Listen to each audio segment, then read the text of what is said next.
एक छोटा सा गांव जहां सभी लोग अपने अपने कामों में व्यस्त हैं। एक व्यक्ति रघु जो बेहद लालची है गांव में घूमता हुआ नजर आता है।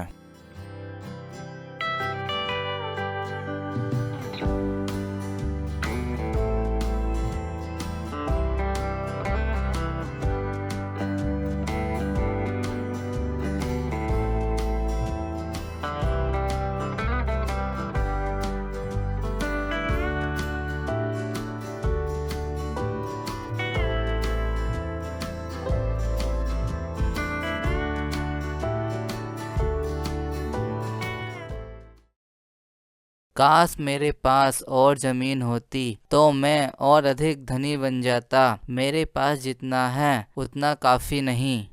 अरे श्यामू, सुना है तुम्हारे पास थोड़ी जमीन खाली पड़ी है। तुम्हारा जमीन बेचने का इरादा है क्या? हाँ रघु भैया, बेचने का इरादा तो है, पर तुम्हें इतने कम दाम में दूं ये सोच रहा हूँ। रघु लालच में आकर जमीन खरीद लेता है। गांव में एक साधु आता है।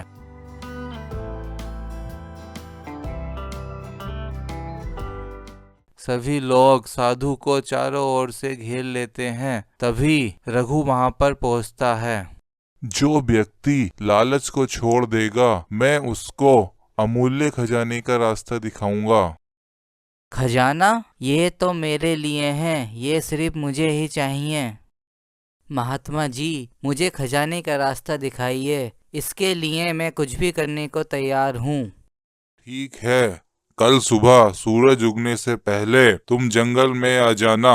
जो जमीन तुम दिन भर में चलकर तय करोगे वह सब तुम्हारी हो जाएगी, लेकिन एक शर्त है। तुम्हें सूरज डूबने से पहले वापस उसी स्थान पर आना होगा जहाँ से तुमने चलना शुरू किया था। ये तो बहुत आसान है महाराज, मैं कल सुबह समय से जंगल में पहुँच जाऊंगा। रघु सुबह सुबह जंगल में पहुंच जाता है।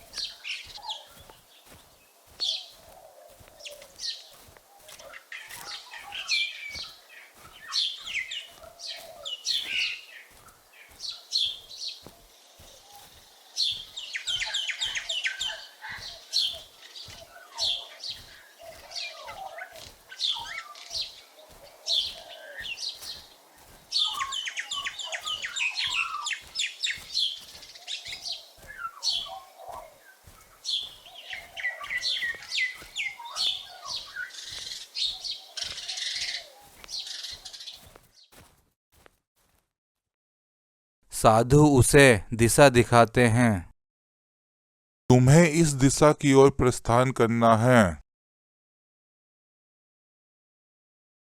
पर याद रखना सूरज डूबने से पहले वापस इसी स्थान पर आना है, नहीं तो तुम सब कुछ खो दोगे। रघु दौड़ने लगता है। वह हर जगह जमीन नापने की कोशिश करता है।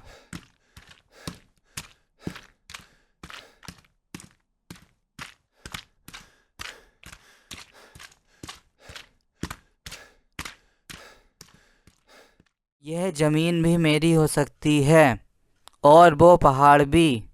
बस थोड़ा और आगे बढ़ता हूँ।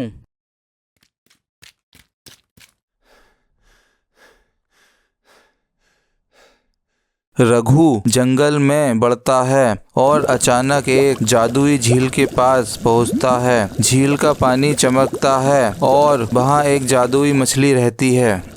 अरे ये क्या है? ये तो एक जादुई झील दिखाई पड़ती है। झील से एक मछली बाहर आती है। यदि तुम मुझे पकड़ पाओगे तो तुम्हें 3 इच्छाएं मिलेंगी, लेकिन याद रखना लालच से बचना। अगर मैं ये तीनों इच्छाएं प्राप्त कर लूँगा तो मैं और अधिक अमीर बन जाऊँगा। इसके लिए मुझे मछली को पकड़ना ही होगा। रघु मछली को पकड़ने की कोशिश करता है, लेकिन मछली उससे दूर भाग जाती है।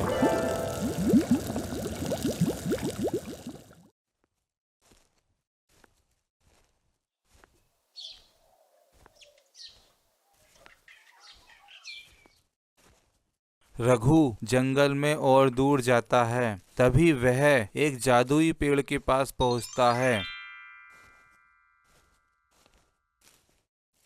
पेड़ की छांव से एक जादुई पक्षी उड़कर बाहर निकलता है।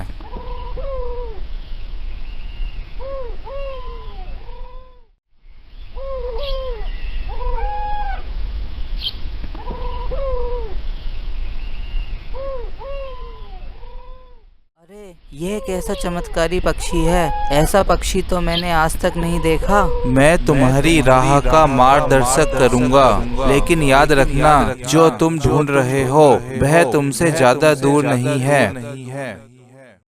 पक्षी रघु के सामने एक जादुई रास्ता बनाता है जो उसे और आगे बढ़ने के लिए प्रेरित करता है, लेकिन रघु का ध्यान सिर्फ खजाने पर है, ना कि चेतावनी पर।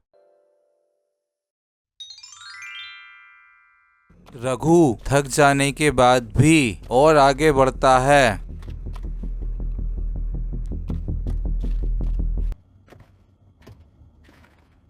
अब वह जंगल में काफी दूर जा चुका है।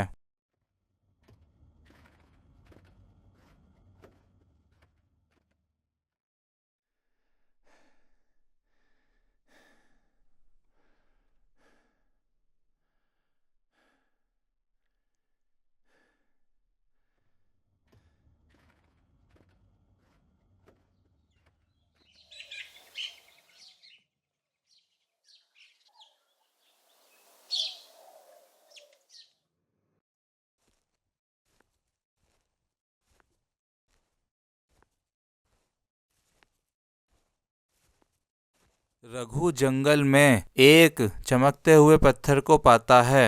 यह पत्थर अजीब तरीके से चमक रहा होता है और उसमें कोई जादुई शक्ति महसूस होती है।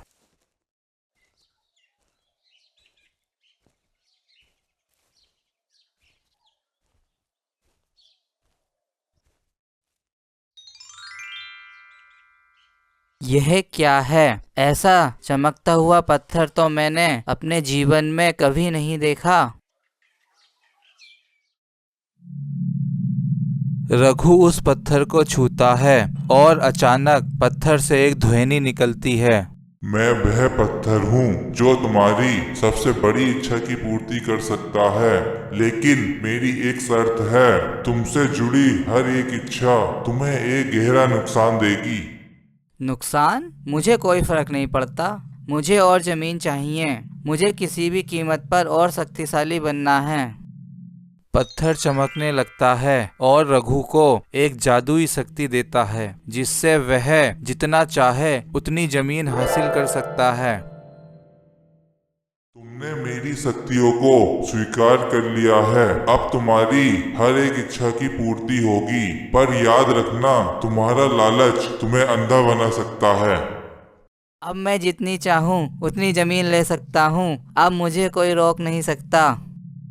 रघु के पास जादुई शक्तियां आ जाती हैं, लेकिन वह अपनी इच्छाओं की सीमा नहीं जानता है। वह और अधिक प्राप्त करने की कोशिश करता है, जो अंततः उसे विनाश की ओर ले जाता है।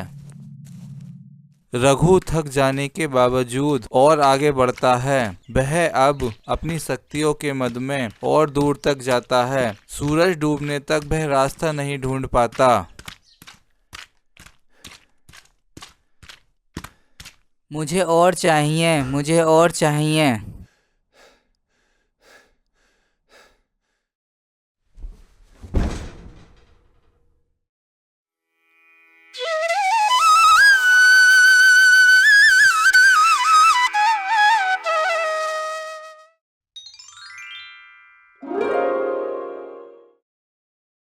देखा, लालच का यही परिणाम होता है। तुमने लालच में आकर अपनी शक्तियों का गलत इस्तेमाल किया। यही लालच तुम्हारे विनाश का कारण बन बैठा। गांव वाले वहां आते हैं और रघु की मृत्यु पर शोक जताते हैं। रघु ने कभी भी संतोष नहीं किया। अब हम सभी को इससे सीख लेनी चाहिए। हाँ, जीवन में संतोष और ईमानदारी सबसे महत्वपूर्ण है। याद रखना, जो संतोषी होता है वही मनुष्य सच्चा धनवान होता है। लालच का कोई अंत नहीं होता। जो जितना ज्यादा चाहता है वह उतना ही खोता है। जादू भी इंसान की कमजोरियों का लाभ उठाता है और अंततः वह आत्मसंहार की ओर ले जाता है।